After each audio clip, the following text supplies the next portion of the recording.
Hello, welcome to True Hoop with me, Jarod, Hector, and Coach David Thorpe. How are you, sir? Great. How was your weekend? It was good. The weather's starting to shift a little bit up here. Not quite, I'm sure, where you are, but we had a couple. I don't know. It's probably like in the morning the last couple of days. It was like in the high 50s, low 60s. Whoa. Which yeah. But of course, all of Nice. us who live up here are like, boo! That means summer's over, and we're getting close to winter coats and all the stuff that we hate about the 8 months We'll, up here. we'll see 50s in the morning, maybe in December. Mm. We love it. It feels great. Yeah, I think, I mean, Thanksgiving, you're hoping. I mean, we always host it. It used to be a much bigger affair when everyone was alive. And we have, nice 10 seat. Yeah. I could see like 40 people in our pool area. Okay. But let me tell you something. If we have 40 people inside, not so comfortable. But the house is built to open up, and so you're just hoping for a little drier. Forget about cooler, just drier. Just dry. Normally by Thanksgiving, if it's a later Thanksgiving, this year we wouldn't be in town, but normally it's hit or miss until the last week. We're like, oh please. So you're hurricane season, right? And your rainy season from now until it starts in June, right? June, July. I think hurricane season starts June. I was just talking to someone the other day. We don't normally get anything until August, September. Okay. Normally September is the worst month. I think we've had 3 hurricanes hit Florida in November in history, recorded history. September and early October, I can't remember anything in October. September is normally the bad one. Something's going on in the world where we've had nothing. I check every morning. Yeah. It's part of my daily routine. This time of year is just to see if something popped up. Mm-hmm. And so far it's just we have lots of rain right now, which is it's really weird. This is how it used to be growing up in Florida, which I did my whole life. Afternoons, set your clock around 4 o'clock. Yeah. Go inside. Here comes a thunderstorm. Yeah. We've been having that. Okay. And it has been this way for a decade, I'm telling you. Okay. So we've got it now. I got to empty the pool every few days. I like it. I was thinking, man, when we move, this is what I'll miss. Is I swim in the afternoons. I make sure I check my radar. Right. If it's a good, 20 miles away, whatever, I can easily get my laps in. Right. But I like seeing the thunderstorms, knowing they're coming. It's part of being a Floridian. It's like seeing the mountains, I guess, and smelling the air if you're up there. For us, it's thunderstorms. The fun quirks of wherever you live in the world, right? And knowing your weather pattern and what to expect. David, it is September, as you mentioned. Players are starting to trickle their way, I imagine, into the cities where their teams play. They are. Camp doesn't start again for until the beginning of October, right? So almost a month. So 3.5 weeks, 3 weeks away. Okay. And what you're having is a smorgasbord of things going on. There is one star. Well, I don't think I have to be. I think I can say it. I've heard Kyrie Irving is having a bunch of Mavericks players to one of his cribs with one of his gyms. Mm-hmm. I know where it is. But let's just assume he's got more than one. Mm-hmm. He can certainly afford it. That's cool. Some other teams are doing something similar. Shea had some guys in Toronto recently, not anymore. Some teams are almost entirely intact already in their city for workouts, which are mildly structured, and then pick up. Mm-hmm. But they'll get their strength training in. They'll get their trainers and all that. And that started after Labor Day. And then there'll be some teams doing that in some kind of informal workout outside of their home city. Right. Just so it's not so stale when they get to their franchise city in the next couple of weeks. And then normally the last week of September will be lots of 5-on-5 for those teams. And then the next week will be training camp. We always talk about, sort of like the market opportunity in the areas where teams can really find an edge and take. I would imagine, and again, as someone who's a player development coach and your big thing is planning things out, teams that have things planned out during this time, again, keeping in mind that when camp starts, you don't want the same staleness of, okay, morning, we have video, then the teams who have the various, all right, we're going to be in LA for 2 weeks. Then we're going to you're all going to Kyrie's house. Then you're going to come to Cabo for the teams that probably figure out how to do that. Maybe think you have a leg up potentially when the season starts. Yeah, you framed that good. I don't know. But I think that's what they're thinking is the Mavericks, as a matter of fact, were in LA. Kyrie might have been there. I don't think he was playing. Luka wasn't there. But I think a good number of guys were there. I don't know who's going to Kyrie's thing now. I just know some players are going. All sorts of teams doing something similar. I think the idea is let's just stay connected. Let's stay together. It's like a national team, meeting. Yep. The more we're together, the more we have a chance to work things out. It's kind of a work in progress for the NBA. I don't think any teams necessarily got it figured out. Right. I will tell you, and I don't know what they're doing. OKC does seemingly a lot right. They do. So whatever it is they're doing, they're probably doing something smart. And the veterans, I talked Thursday about step one of building culture is buy-in. And I think the Thunder have it because Shea, I think, totally buys in. Mm-hmm. And I think the other guys will follow. Yep. That's why it's nice to have a bell cow in a sense, right? The top guy, right? Yeah. I remember the first time a guy said to my son in baseball, like, you're our bell cow. I had no idea what that meant. And so I asked him, this guy's an attorney, but he grew up in a rural area and said, yeah, all the cows follow one. Yeah. People got mad at me when I said that once publicly. It's like, humans aren't animals. Like, I'm just trying to make, I'm quoting somebody else anyway. No one should be offended by that. But yeah, when a team's got someone like Shea, who is all the way in, you can't be the third string guy and not be all the way in. Because you won't be there. Right, exactly right. It'd be different if you're the number two and you can wrestle a little bit. Right. But normally you're going to follow the top guy. So these teams are starting to realize, listen, the growth of this league, I've been doing this now, it's my 22nd season with players.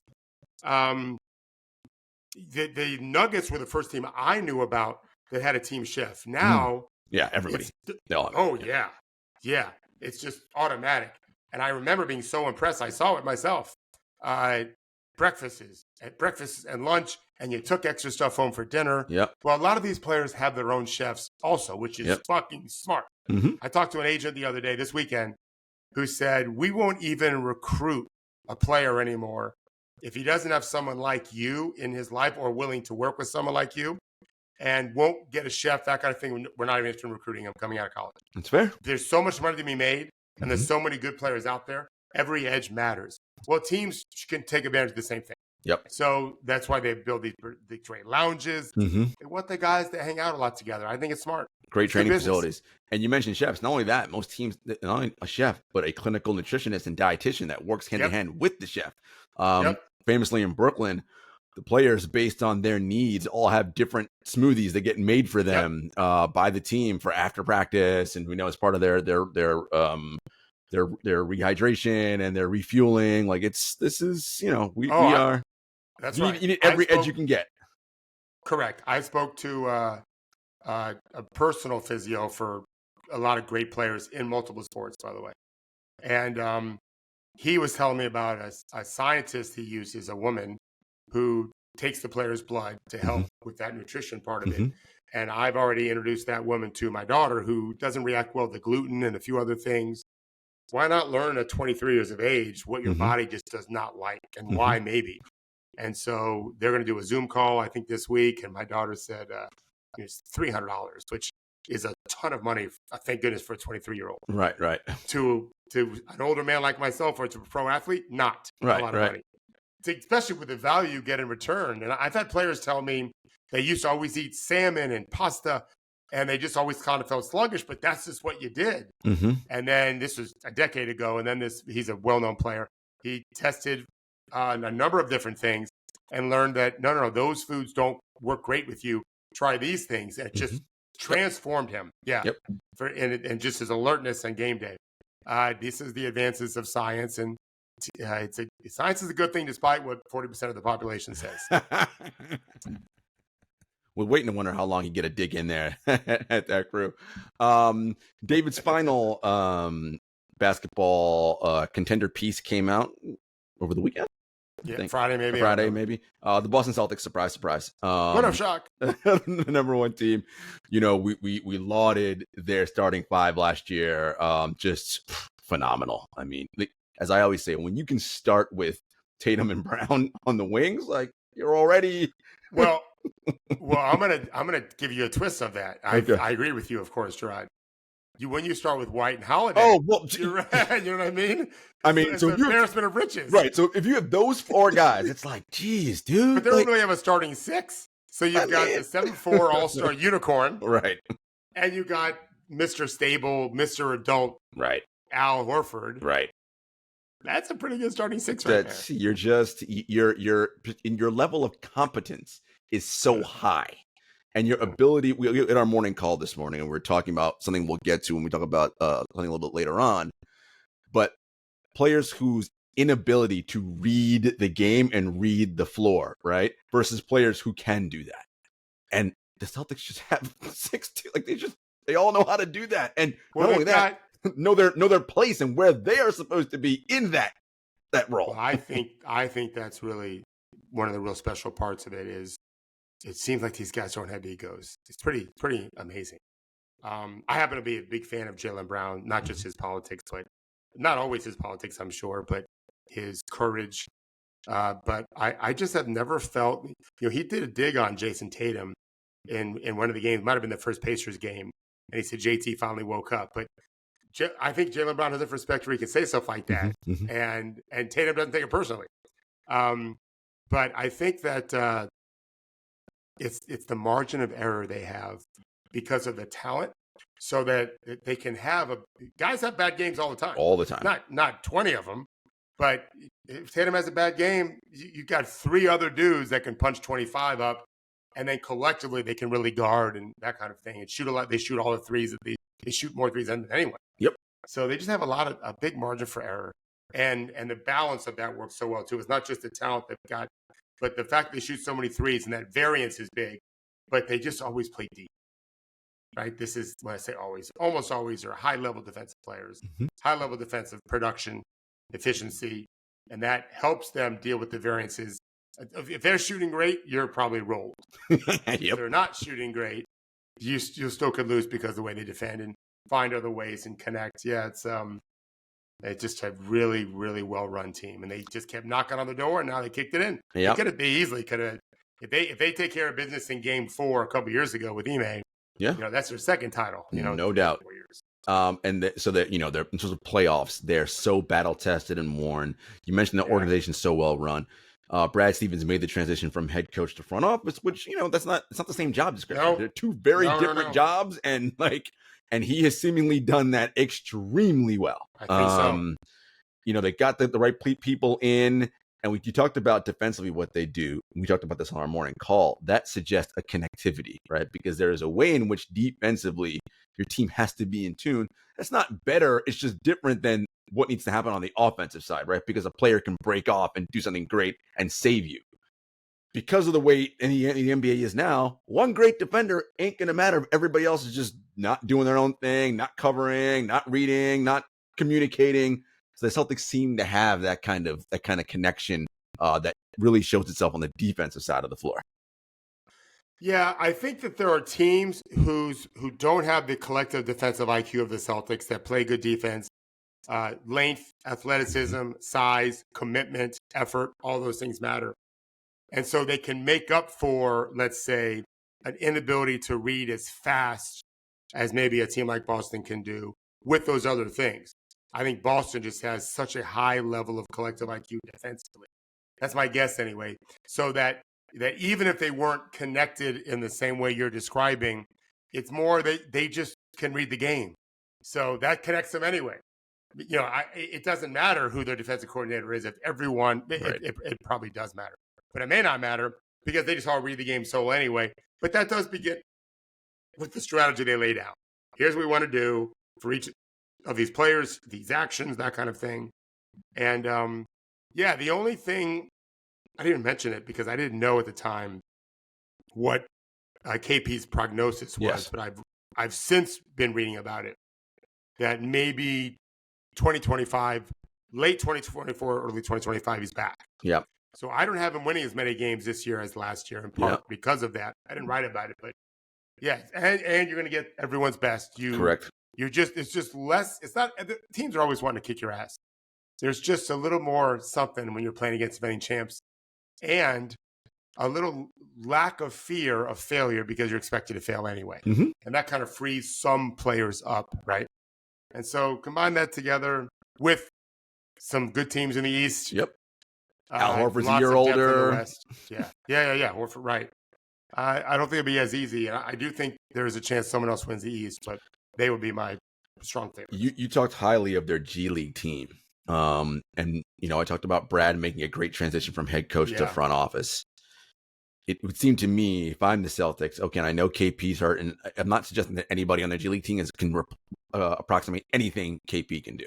What I am saying, though, is that are they already starting to figure out who are the young guys that we are going to have that are next ready to come in, and we can say they got to play, as David always says, make their mistakes, which they're going to do, but so that come April, May, and June, should we have injury concerns, we can trust these guys in the playoffs. Is that something you can see the Celtics doing?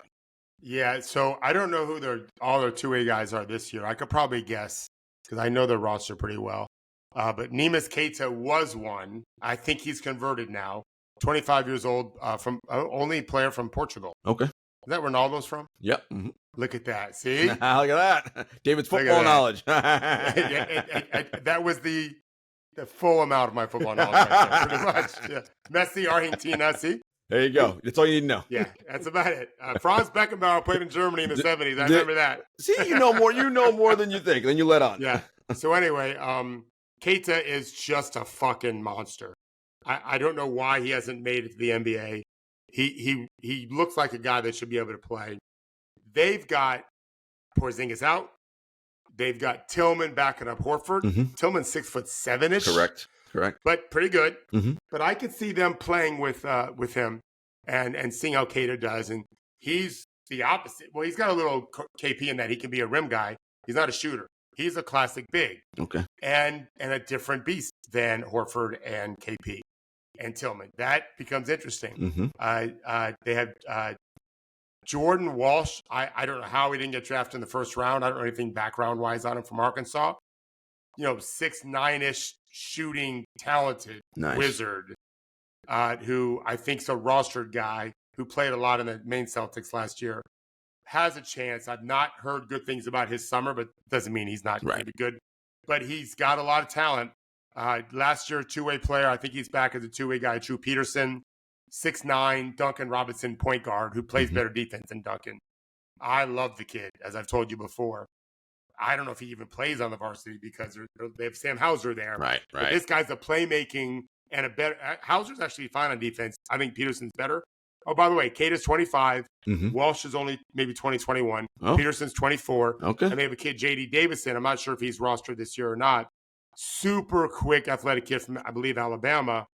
I didn't love him, but I could see a role for him. He's just way different than Derek and Drew. Mm-hmm. He's more of, I'm going to shoot it. Okay. Unless I have no choice. Those guys don't do that. But he's quick. But and they have a player named Antoine Watson, I think might be a two-way guy.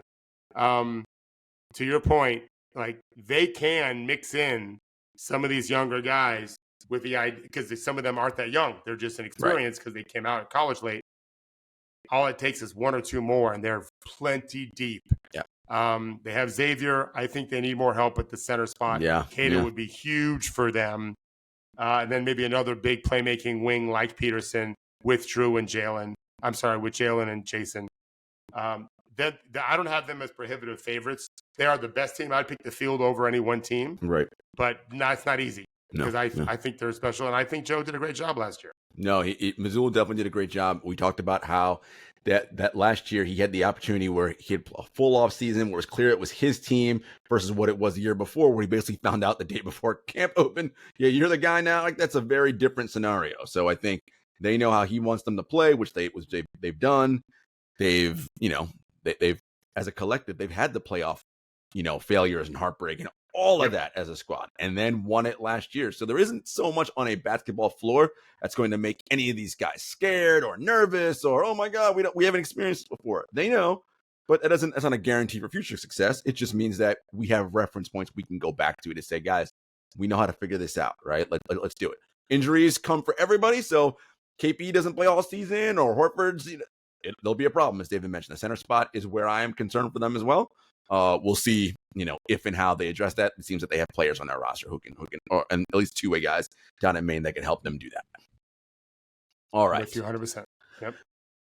Recent player extension news, David. Jamal Murray agreed to a 4-year, $208 million contract extension. Nice work if you can get it. Well, hold on. I don't mean to cut you off this way, but I want more of your thoughts on Boston. So okay. I published mine. Yeah. But what are your feelings in the East and in general for them? I trust them more than I trust any team in the East.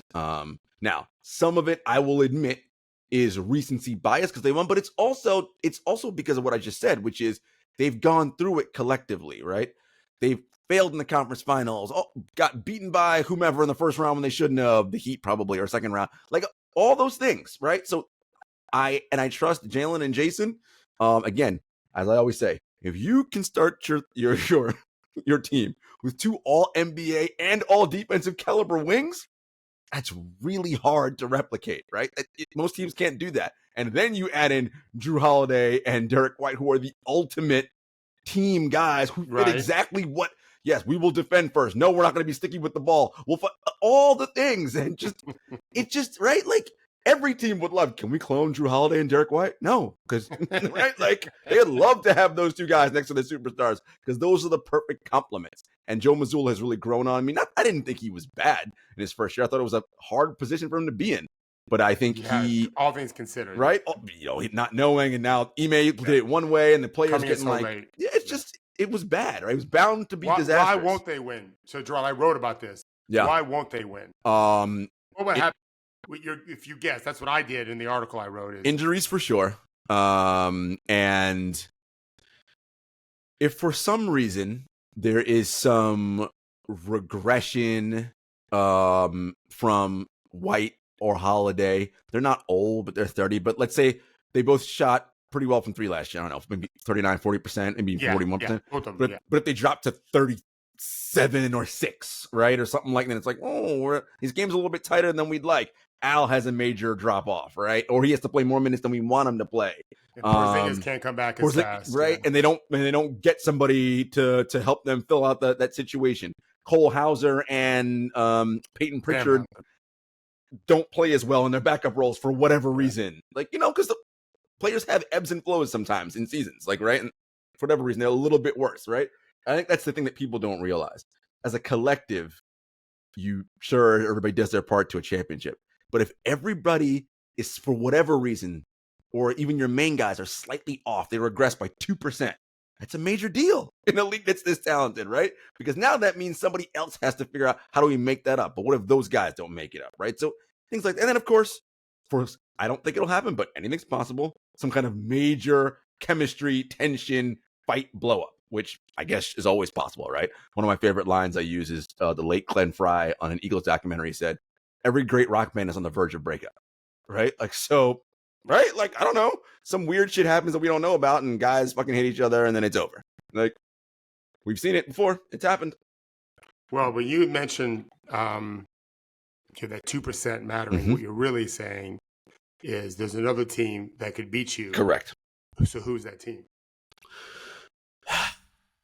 If I had These tables have turned, my man. I gotta pepper your brain now. You're good. If I had to say it, because of the talent, Philly. But that's what I thought. What do I always tell you about? I don't trust Joel's going to be healthy come the playoffs, so none of that's going to matter. Neither is he. None of that will matter. As good as Paul George is and Maxey, if he is not MVP like Joel in the playoff, it doesn't matter. It's irrelevant. So I don't know. Is there another team? I will talk about it again. When we get closer to season 2. Is there another team in the East that you think has the chops if Boston just doesn't quite measure up to last year? Just as you do. I loved Indiana last year. I was so excited by them. What I fear, and I don't think they're going to be like this team. But how do they handle success is a question you always ask. Atlanta. You're trying to compare them to Atlanta. Yeah. Or Sacramento when they were 2 seed or whatever, and then were terrible. Like, how do they react to that? Now, I think with Pascal Siakam, Andrew Nembhard, and Rick, I think they'll be fine. And I'm not saying that he's a bad dude. I wonder about Tyrese. Okay, money's here. You're the guy, whatever. Money. You had the hamstring. My guy, are you going to be committed now to, you're not going to be anybody's all-NBA defender. That's not what I'm asking you. But I need you to give a shit on the end of the floor and just be competent and be aware. Is he going to do that? Or is he like, I'm the man, I'm good? Right. So I did not expect you to mention the Pacers. And it reminded me of something that I neglected to tell you guys on our call today. It's something about Rick Carlisle that you don't have to run with this after I say it. if you don't want to, because it doesn't really get into politics, but it kind of does. But it's really quite amazing, actually. So I listened this weekend to Will Ferrell and his kind of his writing partner. Do you know about this? Yeah.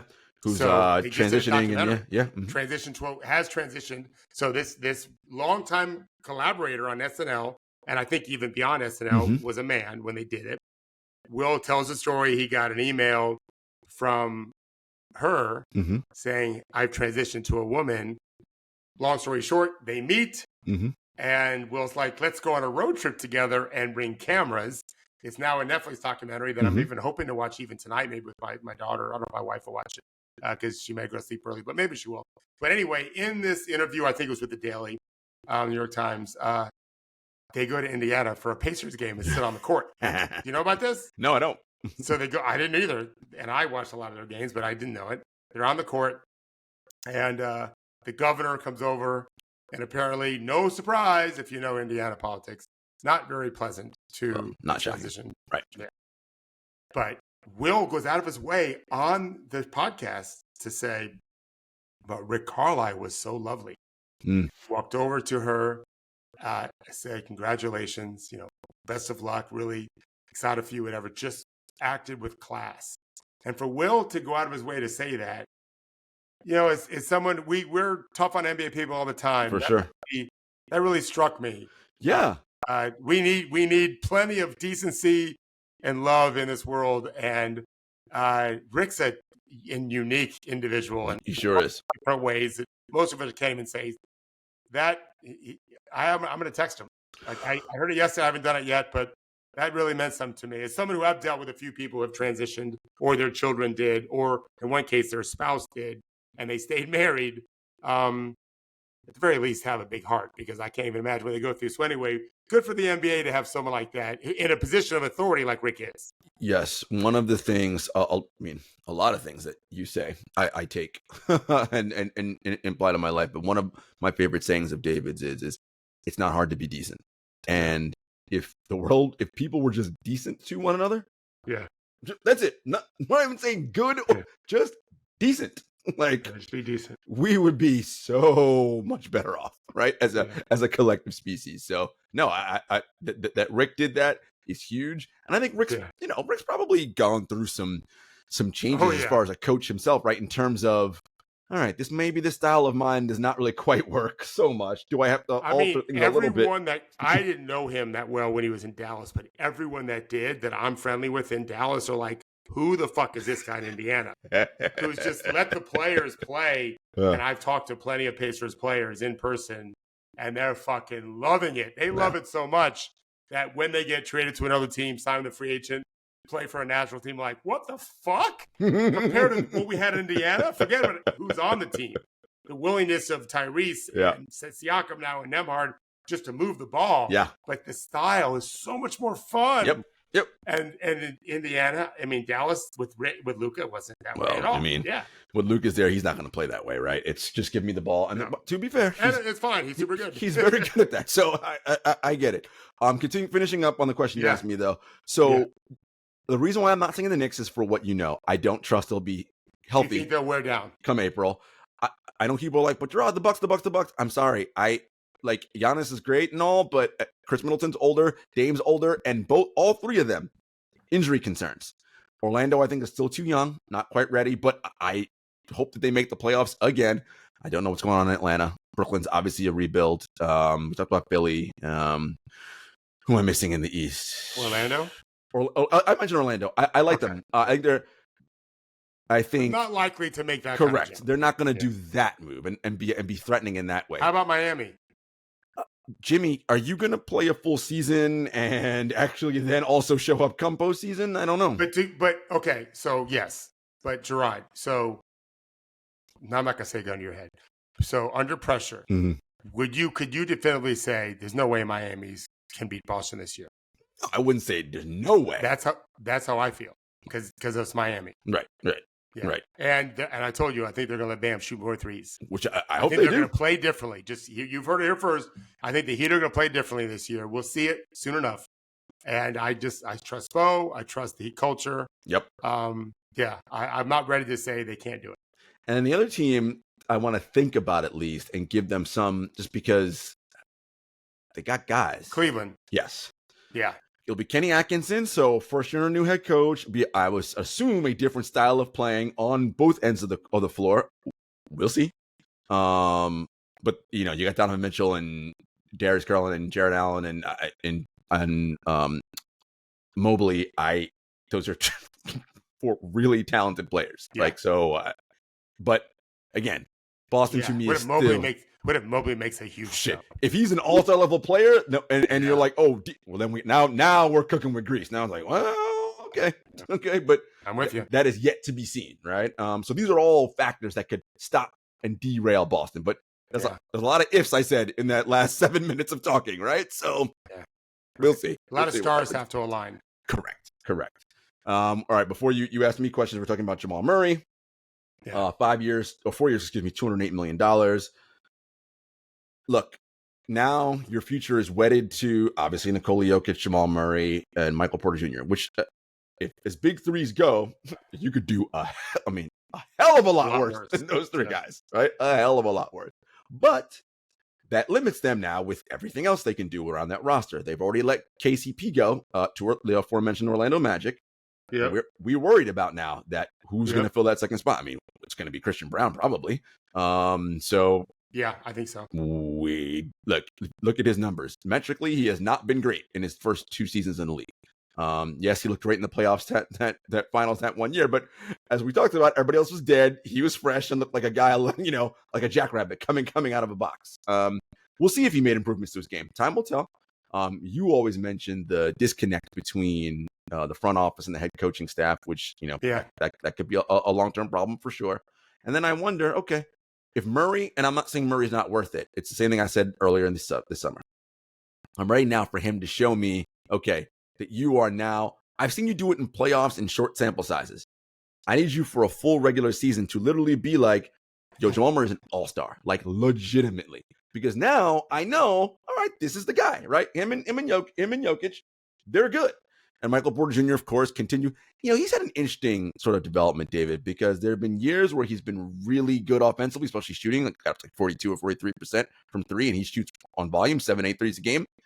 And then maybe 39, 38, right? It's like, okay, and the defense got better for a stretch 1 year, and then back to middling. Consistency. And I get it. That's what separates from everybody else. Yeah. How do you get to be consistent? I think if he can find some water level where he's consistent, that's a big thing for them too. Yeah, I do worry about what we saw last year, what we saw this summer. It may be that Murray's just at his best next to Jokic, and Team Canada didn't have anyone. Hey, Kelly Olynyk. And Ken Birch. Not quite. Yeah. He's never been an all-star. It's a lot of fucking money. MPJ is a lot of pressure on him. Their depth is a concern, and so there's no one's going to challenge Jamal. I also think Jamal's competitive as hell and may realize that people are going to think it's a bad deal because it could be a bad deal. Could. The Nuggets also are holding on to an asset. If you look at it from that point of view, the easiest way to do is just extend him. They're going to come short of money. They had Aaron Gordon. They got to pay, I think, in a year. Correct. Yeah. I think that's right. They can extend him too, but it's not going to be easy. And it's a notoriously a cheap organization. Doesn't mean they will be. They have been previously, lots of times. So I understand why they did it. I'm not sure if you're looking at futures, I'm not sure you would say their future is better than it might have been had they not done that and had money to go maybe get someone else. So.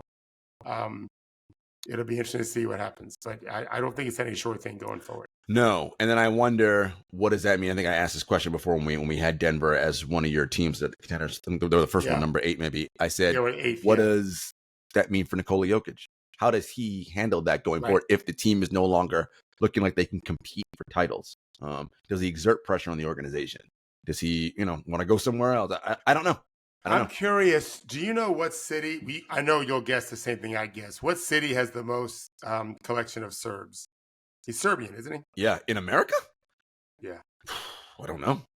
Got to be New York City, doesn't it? Maybe. When is New York City not the answer? Well, I mean, there are a few areas, right? Yeah, like Minnesota, for instance, has a higher Muslim population, I want to say. Right. So that's true. That is true. Right. So I don't know. I wonder. What my real point is, he's not from America. Mm-hmm. I think we could say he'll want to finish where he started, like Curry wants to do. Mm-hmm. I just am not convinced that matters as much to him. No, yeah. You know, I'm really not. Hell, I hope he moves because we may buy a home in Denver and I want prices to go down. I'm just kidding. That won't matter. Whether Jokic is there or not doesn't matter. But I do think that their future isn't scripted. Yeah, we should something to pay attention to in Denver. And I think what we're saying right now with Denver, with all the conditions I made for the Stars to align for teams that could beat Boston. Yeah. Things are fleeting in this league. It may on 1 minute it looks like we're going to be like this and we could win win knows what, maybe. And then 6 months from now, you are in a completely different scenario. So if you got a chance, you got to hope everything works out, and you better go for it now because who the hell knows what's going to happen, in a few months. So that's kind of where we are with the league. All right, folks, we'll be back after a quick commercial break.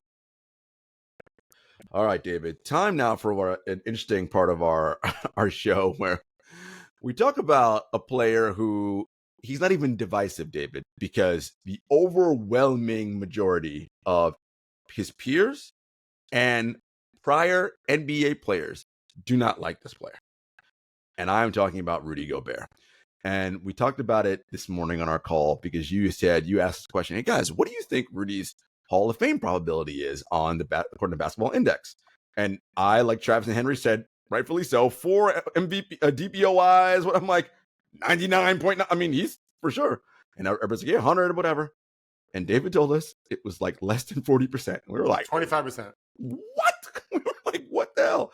And then it launched us into a whole conversation about why people don't think he's very good and why he's hated at basketball, in basketball circles. And so it led to Henry asking great questions, Henry always does. Well, it depends on what you think, you being someone who watches basketball as a fan, thinks basketball is.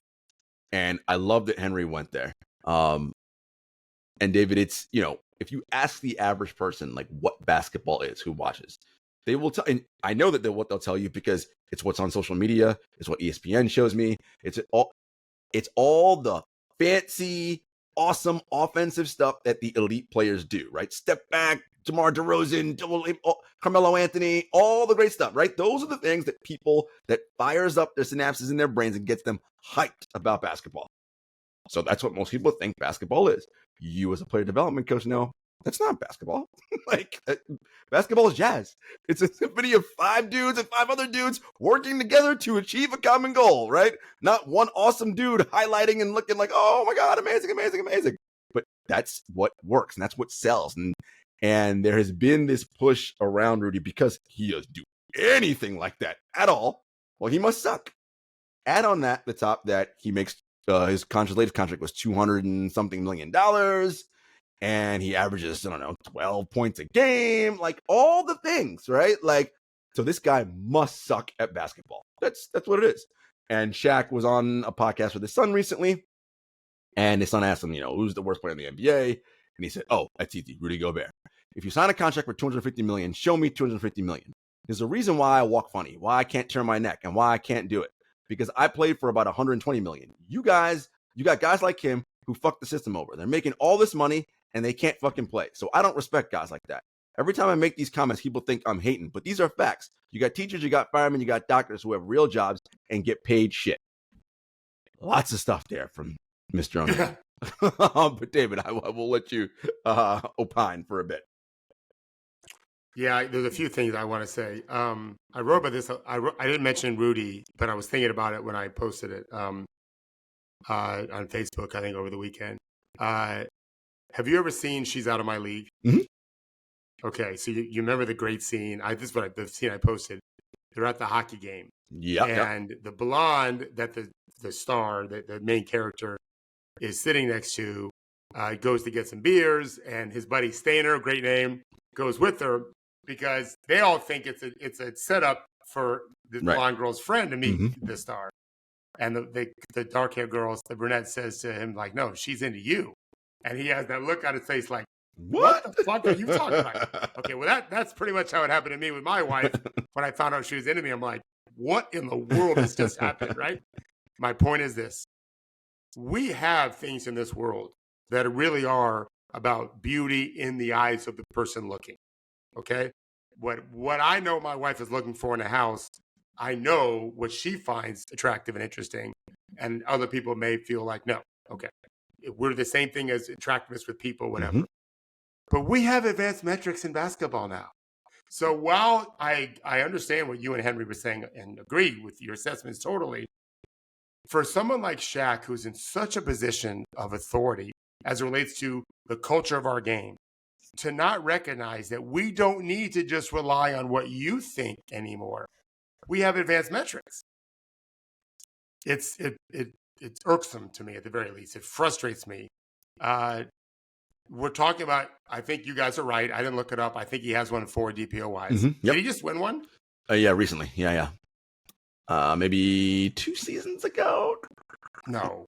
Let me look. No, because 2 years ago, he did not have a good year for Minnesota 2 years ago. Last year he did. Last year. That's what I thought. Last year he won again. Yeah, pretty amazing. Not sure he deserved it, but he won. So that's his 4th one. Okay. So we can acknowledge he's one of the best defenders of all time. For sure. 4 of those, who's done that? Russell, if they had it. You're right. Ben Wallace, 3? Yeah.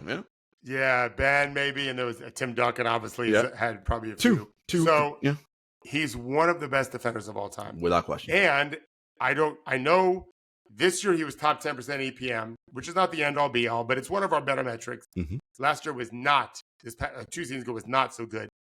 But for years, if memory serves, this guy's in the 97th plus percentile for EPM, which means whatever he was doing offensively didn't ruin his defense enough to drop him from 100 percentile defense to anything deeper than 97 total. Starting his 2nd year in the league, David, he has not been lower, except for 2 years ago when he was in the 81st percentile. He's not been lower than the 91st percentile in overall EPM. And how many EPMs has he done 97 or better? Let's see. 1, 2, 3, 4, 5. 5.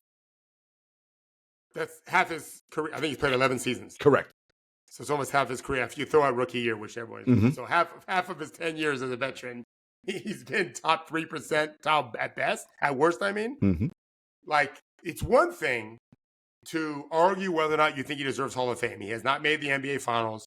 He's played on 2 teams, one of which won the West regular season, one of which was lost in 6 games to get to the finals. They won they were the Western Conference runners up.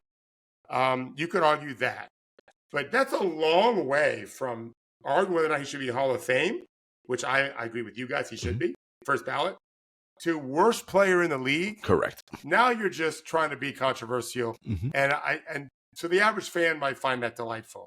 But I think it's just the opposite. I think we're hurting. Yes. I don't really ever watch the NFL today, but I have a feeling they actually try to give sober analysis. They do. Like, I've seen Terry Bradshaw and Jimmy Johnson a few times, who are not young guys. They don't seem to be just looking for clickbait. They're just saying stupid shit.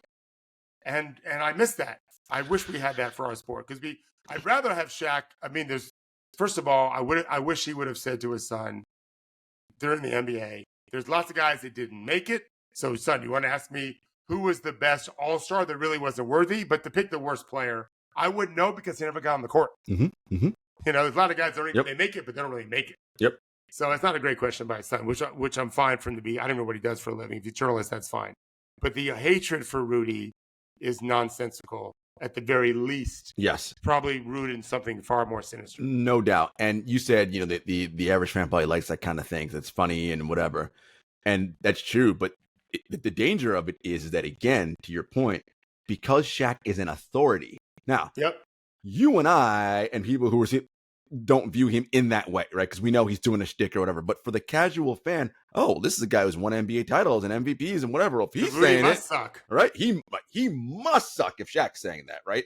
And again, your whole generation of fans are like, yeah, of course. But you're like, guys, so when they turn on the game, their eyes are already preconditioned to know, well, yeah, look, Shaq's right. He can't catch a lob dunk or whatever stupid thing messed up that didn't happen. Meanwhile, right, they're not able to watch the game and understand because as Henry always says, defense is half the game. When you don't have the ball on offense, your team, what are you doing? Guarding the other team. At that particular part of it, he's one of the best we've ever seen in the history of this game. At that specific part of the game. And that matters. And, Henry talked about all the time, like while it is half the game, we don't value it that way because we don't pay defenders, except for Rudy, right? That way.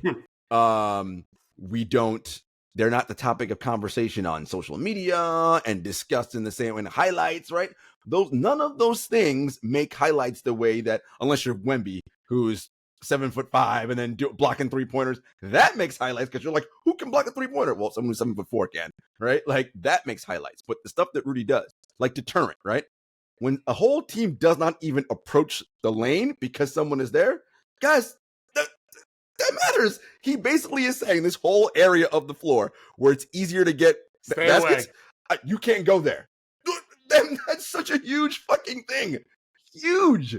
But what I find interesting on this is if we were listening to Shaq without a grain of salt, what he's saying is if he dominated the game the way I did, right. Well, then he wouldn't be the worst player. No, Shaq, he'd be better than you. Correct.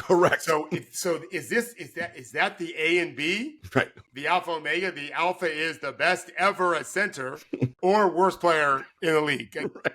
That's ridiculous. No, if he could play like you offensively, right, he'd be better than you. Correct. He's not better than you because he can't, but he's better than you defensively. Correct.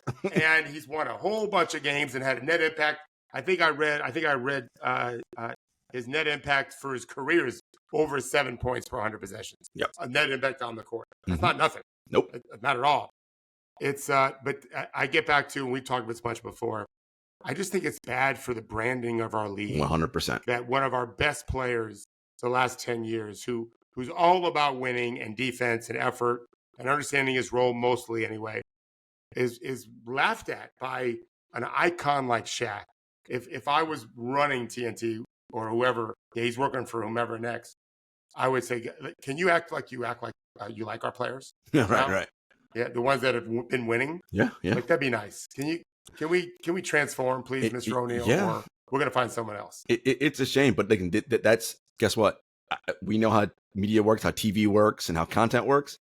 That goes viral and sells because guess what's going to happen? Yeah. More of that, right? Draymond works for TNT when he's not same, and we know Draymond hates Rudy. That's the thing about it. How many times did they show Draymond literally going behind Rudy and putting him in a rear naked chokehold on, right? Yeah. And everybody's like, "Oh my god!" Like, first of all, it's not even basketball. One, right? Like, why are we showing this? But it's just it is. It's a confluence of things, right? So as I said on the call this morning, there's the American-French thing, right? Americans, by and large, typically have negative feelings about French people, right? Because the French hate us. But they were really mean to my daughter when she was there when she was 11. But you hit my point, right? Many people, you're tongue in cheek, feel exactly that way. I'm like, do you know French people? Right. Of course they don't. I've been there are people rude and nasty everywhere in the world.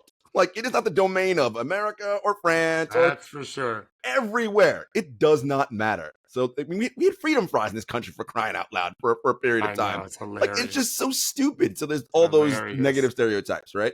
French players in the NBA, they're soft. He cried because he didn't make the All-Star team. All these things, right, are reasons why that people don't like him. And to be fair, Rudy is the COVID mic toucher guy, right? As Henry said this morning, when COVID was the thing, we weren't like, oh, what's going on here? This guy started touching all the mics and being weird about it. And we're like, bro, that's not fucking funny or hilarious. And he had COVID. Right. He saved lives. In the NBA, he was patient zero, technically, the first one who was recorded that had it, right? I watched that game. It didn't come on, but yes, literally my wife, I remember like it was yesterday. This is how our podcast was built. We had the shutdown, and we were all like, what do we do every day? She was in my office. We were watching. I don't watch it in my office. Oh, I know why. It's because we had Westworld on one TV and Jazz at Thunder on the other. Yep, if I remember right, Jazz at Thunder. That was the game. And I just had kind of lost track of the time because I'm watching Westworld on tape. And then I realized, I literally said, why isn't the game starting? Yeah. So I texted a player on the Jazz because they were not on the court. I thought it was like some malfunction or something. Yeah. Yep. And he wrote back, Rudy had COVID. Yeah. What the fuck? Yep. So to me, if we wait another couple weeks before we shut it down, a whole bunch more people get sick. Correct. But yeah, so no, your point is right, all over the place. And I'll ask you a funny question. You don't have children, so but have you ever seen Monsters Inc? Mm-hmm. Okay, so you remember the whole story of Monsters Inc. is in order to power Monsterland, whatever you call it, they need to scare kids. Mm-hmm. But they find out at the end they can get more out of making them laugh. There's a lesson there. Like Ted Lasso showed all of us. Sure did. You don't have to always just have the same dramatic bullshit to be funny. You can just tell lovely stories. Mm-hmm. Loving Schitt's Creek. Have you ever seen Schitt's Creek? Hilarious. And one of the most romantic, beautiful shows. We struggled to get through season 1 during the pandemic. The last episode of season 1, we're like, oh my God, this is a beautiful love story of a family. And then we just couldn't help it anymore. More so than all the other funny shows, even like Seinfeld. I can't not watch Seinfeld when it's on. But there's no love part of that. Just the opposite. I think our NBA would do better. I'm not saying puff pieces. I'm saying genuine analysis. Right. Explain to our fans, yes, he only averaged 12 points a game. Yes, he's not great scoring outside 11 inches. But here's all the ways he impacts games all the time. I think more people want to watch those games. I agree. Because we like watching greatness. I agree. As a species, we tend to like watching greatness. Why dynasties are always such a big thing. I agree. I'd like to try that, even for just 1 month, and let's see how we do. And the crazy thing about that is that if you've ever met Shaq, which I've had the fortunate pleasure of doing, he is extremely gregarious and like fucking love him. He is so captivating and entertaining and can do all that without saying, "Oh, that guy's a bum." And he is so good at being engaged without any of that nonsense and hyperbole. I agree totally. But it's a shtick, and you do what you do. Someone knows any of these guys at some of these stations, some of these networks, please try the second part, like Monsters Inc. Try to make us they make us laugh. Yes. I don't watch it, but they make people laugh. But inspire people and get people to really love what these players are doing, and not just the superstar scores, because our game is built on more than that. It sure is. I mean, the intricacies of the game. Again, I always credit David for when you watch a game, try watching away from the ball and see what's happening. Yeah. It's like there's just so much going on. I don't even watch the ball. I just see it. But besides the guy who is, doing, and by the way, to be fair, there are amazing things people do when they have watching Kyrie with the ball in his hand is fucking mesmerizing. But Jarod, just to finish your point, you're going to see that on replay. You're correct. I don't have to watch the ball. Correct. Because I know if it's something fascinating, I'll see it 18 times. Correct. Yeah. Just right then, forget about later. Yes. Right? So that's why you have to watch off the ball. You're not going to get replays of that shit. Correct. Yeah. Correct. That's where the game's really happening. Exactly. So, try to do that, folks. All right, guys. We'll be back later in the week.